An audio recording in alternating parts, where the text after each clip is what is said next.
샬롬, 대전제일교회 교회학교 온가족 가정예배에 오신 모든 학생들과 학부모님들을 주님의 이름으로 축복하고 환영합니다. 한 주간도 평안하셨죠? 우리 중고등부 친구들은 기말고사 준비하느라 굉장히 바쁘죠. 우리 유년부, 소년부 친구들이 형아, 누나 힘내! 라고 함께 파이팅 해주시면 참 좋겠어요. 자, 오늘도 이 시간 친구들 많이 바쁘고 분주하지만 온 가족이 하나 되어서 하나님께 예배로 나아가도록 하겠습니다. 가족 모두 한 목소리로 하나님께 찬양 올려드리겠습니다.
이 세상 가장 아름다운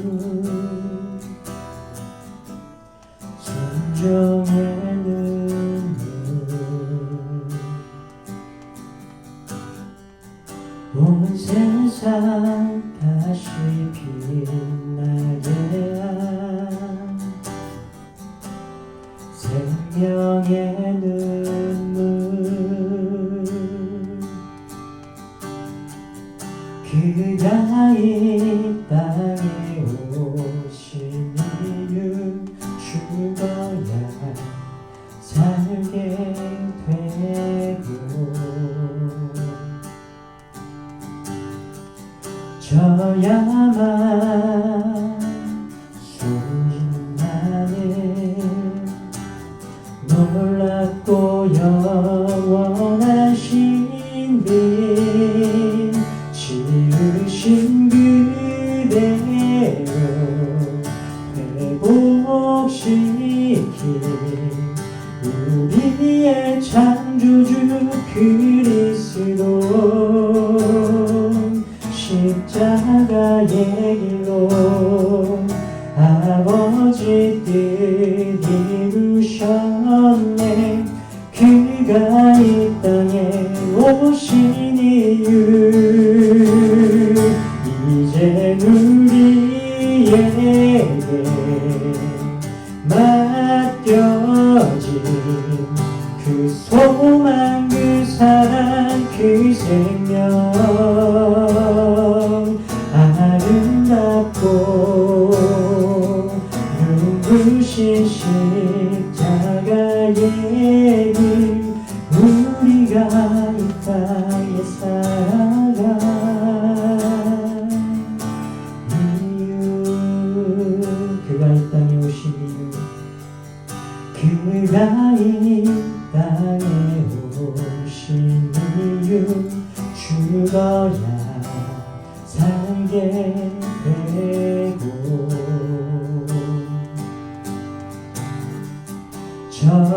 저야만 승리하는 놀랍고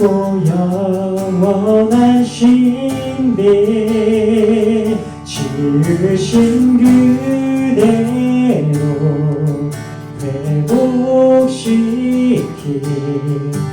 우리의 창조주 그리스도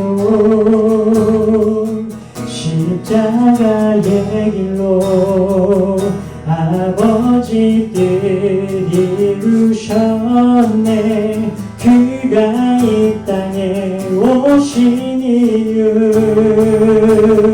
이젠 우리에게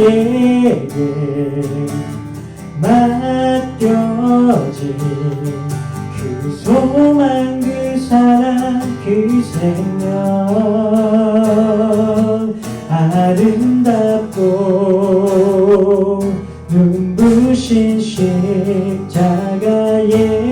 길 우리가 이 땅에 살아가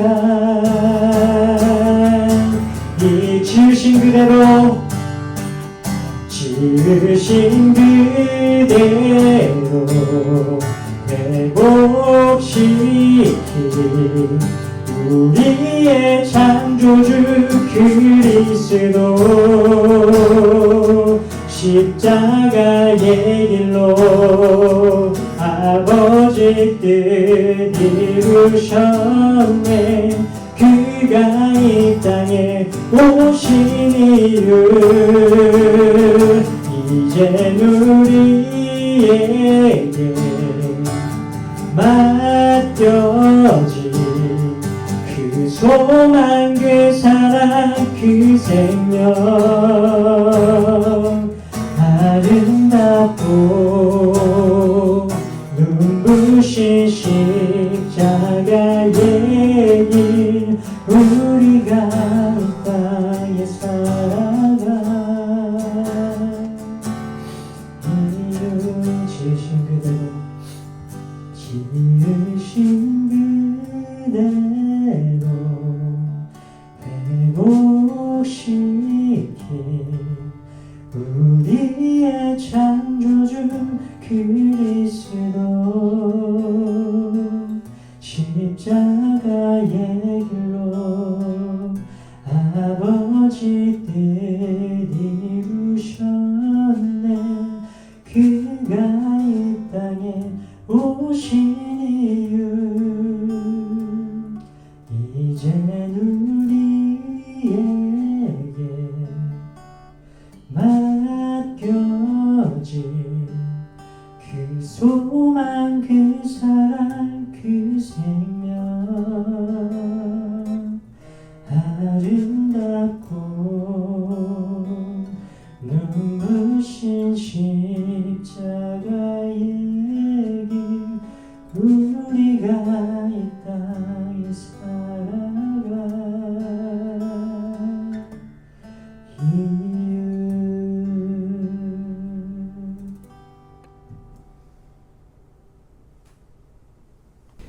네, 오늘 하나님이 우리에게 주신 말씀은 고린도전서 1장 10절에서 13절 말씀입니다.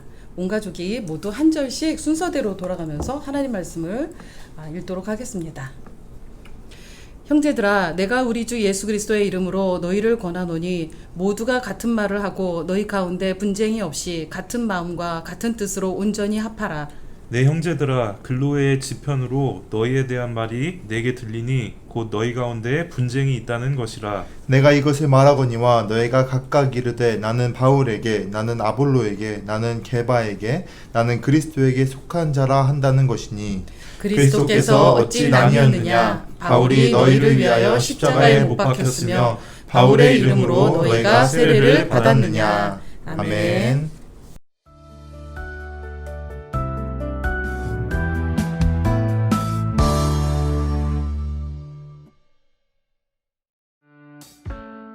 사도 바울은 어느덧 세 번째 전도 여행을 떠났어요. 에베소에서 열심히 복음을 전하고 있을 때였어요. 고린도 교회 성도인 글로에의 집에서 보낸 사람이 바울에게 고린도 교회 소식을 전했어요. 고린도 교회는 바울이 두 번째 전도 여행에서 세운 교회예요. 글로에는 고린도 교회 성도였어요. 그 사람이 전한 소식은 어떤 것이었을까요? 속상하게도 고린도 교회가 네 편으로 나뉘어 서로 다투고 있다는 가슴 아픈 소식이었어요. 이 소식을 들은 바울은 고린도 교회를 위한 편지를 썼어요. 그 편지가 바로 고린도 전서랍니다. 바울은 서로 다투지 말고 같은 말과 마음, 같은 뜻으로 온전히 하나가 되라고 했어요. 바울이 쓴 편지에는 하나님의 뜻이 담겨 있어요. 바로 예수님 안에서 모든 성도가 하나가 돼야 한다는 말씀이에요. 하나님은 교회가 오직 예수님 안에서 하나 되기를 원하세요.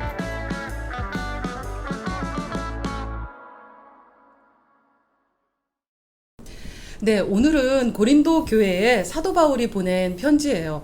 고린도 교회가 하나님의 말씀으로 잘 성장을 하고 있었는데 교회에 좀 여러 가지 문제가 생겼어요. 오늘 말씀해 보니까 고린도 교회 안에서 파당이 생긴 거예요. 그 파당이 무슨 말이냐면 편이 여기 편 저기 편 해서 이렇게 나뉘었는데 그 편이 네 편이 생긴 거예요. 그러니까 가나다라가 있으면 가편, 나편, 다편, 라편 해가지고 이렇게 나뉘어서 서로 싸우고 다투면서 교회가 굉장히 힘든 상황에 처해 있었어요. 야, 참 이렇게 보니까 우리가 사실 사람이 사는 곳은 어디나 뭐 친구끼리도 그렇고 또 가족 안에서도 그렇고 학교에서 또 교회 안에서 여러 가지 갈등이나 다툼이 있는 것 같아요. 근데 왜 이렇게 사람들 사이에는 갈등이나 다툼이 있는 걸까요? 우리 유 전사님 한번 대답해 주실래요? 네, 저희가 이렇게 생활을 하다 보면 같은 것을 보고 또 같은 것을 이렇게 경험하더라도 사람마다 생각이 너무 다를 때가 많이 있는 것 같아요. 누구는 이렇게 생각하는데 다른 사람은 같은 것을 보고도 다르게 생각을 할 수가 있잖아요. 근데 문제가 되는 부분은 뭐냐면 우리가 서로 다른 의견을 가지고 있을 때 상대방이 틀리다고 생각을 할 때 정말 이런 문제들이 분란이 생기는 것 같아요.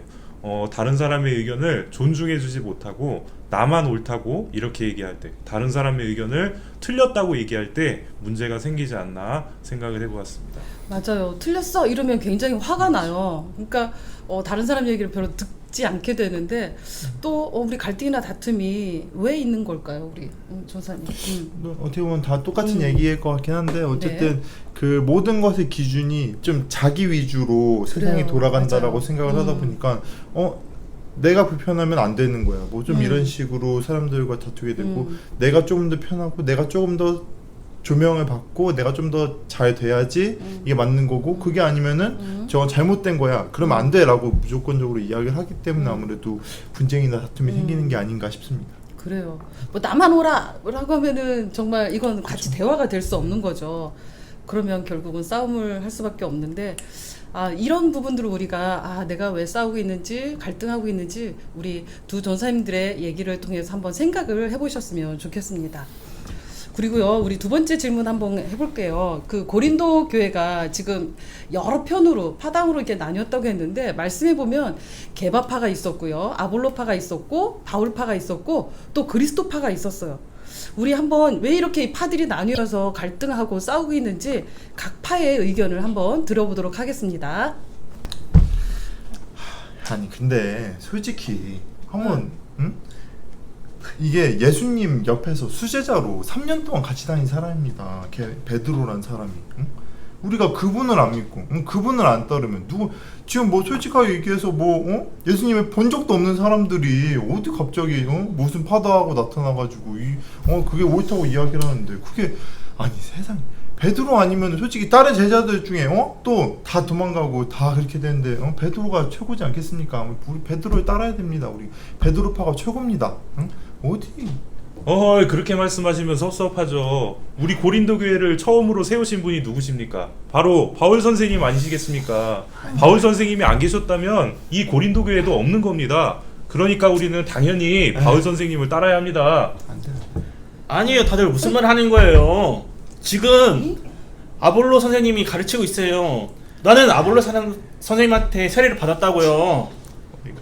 어이가 없네. 아니 이거 아무 의미 없다. 인간들이 가르치는 거 이런 거에 얽매일 필요가 없어요. 그냥 성령께서 지켜시 하는데 예수님하고 교제만 잘하면 되지. 무슨 말이야? 아니, 아니. 바울 선생님이 예수야, 바울 몰라? 야, 어떡하나. 당연히 바울 선생님은 그리스도파. 깃다가 정말 아니 서로 자기 주장만 하고 얘기를 듣지 않으니까 이렇게 싸울 수밖에 없죠. 정말 내가 옳다 하면 이게 답이 있겠냐고요. 이런 소식을 사도 바울 선생님이 듣고 굉장히 마음이 아픈 거예요. 그래서 사도 바울 선생님께서 오늘 고린도전서 1장 10절을 통해서 이렇게 말씀을 해주셨어요. 같은 말, 같은 마음, 같은 뜻을 가지고 온전히 합하라. 온전히 하나가 되라 라고 말씀하셨는데요. 근데 우리는 왜 온전히 하나가 돼야 되는 걸까요? 우리 전사님? 아무래도 우리가 이제 뭐 이 사람 저 사람 그냥 뭐 아무런 이유 없이 모인 게 아니라 예수님을 믿기 위해서 그리스도란 이름으로 우리가 모였기 때문에 그 교회의 주인 되시고 교회 머리 대신 예수 그리스도를 중심으로 우리가 하나 되는 것이 맞다고 생각합니다. 네, 당연히 성경에서 말씀을 이렇게 하시죠. 우리가 한 하나님 아버지 안에서 우리 전사님도 아버지라고 부르고 저도 아버지라고 불러요. 왜? 우리가 다 예수 그리스도를 신앙으로 고백했기 때문이죠. 맞아요. 그럼 또 우리가 왜 또 하나가 돼야 되는지 우리 전사님께서 설명해 주실래요? 예, 바로 예수님께서 우리에게 그렇게 가르쳐 주셨기 때문이에요. 예수님께서 제자들에게 말씀하시기를 우리가 하나의 가족이 될 수 있는 이유는 우리가 하나님의 뜻을 따라 살기 때문에 우리가 하나의 가족이 된다고 그렇게 말씀을 하셨어요. 그래서 우리가 하나님을 아버지라고 부르는 한 형제이고 한 자매가 될 수 있는 거예요. 이거는 세상에서는 줄 수 없는 이런 가족이라는, 교회 안에서 우리가 한 가족이라는 아주 특별한 개념인데 우리들이 이것을 명심하면서 서로 화합하면서 살 수 있었으면 좋겠어요. 네, 맞아요. 오늘도 1장 10절의 말씀 보니까 바울 선생님이 우리에게 하나가 되라고 권하면서 뭐라고 불렀냐면 형제들아 라고 하면서 우리를 불러주셨거든요. 2000년 전에 바울 선생님도 그리스도 안에서 하나님을 아버지라고 고백한 그리스도인이고, 지금 2020년에 믿는 우리도 하나님을 한 아버지로 고백하면서 믿고 있기 때문에 자꾸 싸우면 안 되겠어요. 그죠? 생각이 달라도 말씀에서 정말 하나님께서 원하시는 말씀이 무엇이고 원하시는 뜻이 무엇인지 생각하면서 내 생각과 내 주장을 조금 한 발씩 빼고 양보하는 게 필요할 것 같아요. 네, 신앙생활하면서 교회에서 서로 생각과 마음이 맞지 않아 갈등은 있을 수 있어요. 근데 그때마다 나만 오라 뭐 이렇게 주장하고 다툼을 일으키면 어떻게 될까요? 교회는 날마다 싸움터이겠죠? 예수님의 몸이 막 이렇게 한 몸을 섬기는 우리 예수님의 몸이 막 찢어질 거예요. 근데 이것은 교회뿐만 아니라 우리 가정도 마찬가지예요. 우리 생각이 서로 다르고 갈등은 있을 수 있어요. 근데 그때마다 한 발짝씩 물러서서 말씀이 뭐라고 하시는지 생각하고 기억했으면 좋겠어요. 우리 한번 지금 고린도전서 1장 10절 오늘 말씀을 우리 친구들도 우리 부모님들도 우리 함께 같이 한번 읽어보도록 하겠습니다. 시작. 형제들아, 내가 우리 주 예수 그리스도의 이름으로 너희를 권하노니 모두가 같은 말을 하고 너희 가운데 분쟁이 없이 같은 마음과 같은 뜻으로 온전히 합하라. 아멘. 그래요. 우리 모두가 그리스도 안에서 한 형제예요. 그래서 우리가 예수님을 한 분 예수님으로 우리가 모시고 있고, 또 그 예수님 안에서 우리가 부름을 받았고 예수님의 몸이신 교회를 섬기고 있기 때문에 우리는 하나가 돼야 돼요. 내 마음대로 내 생각대로 하고 싶을 때마다, 또 누군가가 자꾸 미워질 때마다 교회에서 다투고 좀 싶을 때 있잖아요. 그때마다 우리가 십자가에서 죄 없으신 예수님이 나 때문에 돌아가셨지라는 고백을 하면서 예수님께 도움을 구하고 예수님 마음으로 가득 채워지도록 우리 마음을 다시 예수님을 바라보는 시간들이 있었으면 좋겠어요. 그리고 또 말씀을 기준으로 우리가 같은 편이니까 같은 말하고 뭐 이게 아니라 하나님의 말씀이 무엇인지 꼭 기억해서 말씀을 기준으로 말씀대로 실천하는 여러분들이 다 되시길 바라요. 그러면 우리 교회도 우리 가정도 온전히 그리스도 안에서 하나가 될 것입니다. 네, 이제 부모님과 자녀와 함께 드리는 기도입니다. 우리 부모님께서 자녀를 위해서, 가족을 위해서 함께 기도해 주시고 주기도문으로 오늘 온가족 가정 예배를 마치도록 하겠습니다.